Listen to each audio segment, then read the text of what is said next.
Feminine covering. Hats and head coverings as objects that can be removed symbolize the mutation of the design. In the symbolic archetype, the man represents the seed or the bearer of the project, while the woman is the womb, the means that receives it. As a result, male hair coverage indicates the forward project, which can be discovered at the completion of the cycle. For women, the meaning varies contextually.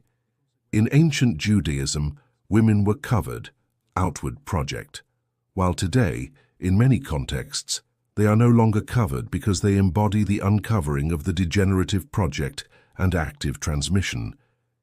In Islam, a religion that still represents the outward phase, the woman as a means must remain covered to indicate the covering of the personal self and the separation from the generator of life. This concept has transformed a symbolic origin into a cultural norm. Even the gesture of letting down the hair takes on a symbolic value. It is considered sensual not for aesthetic reasons, but because it evokes, on the one hand, the uncovering of the degenerative project of god Satan, and on the other, the covering of the consciousness of the I and therefore the separation from the generator of life. In the Bible, sex is never explicitly described, but represented through metaphors related to the transfer of the degenerative project of god Satan from the bearer to the medium, through expressions such as uniting or seeing nakedness. St. Paul, in fact, states, "A woman ought to have a sign of authority on her head because of the angels." But what do women's hair and angels have to do with each other?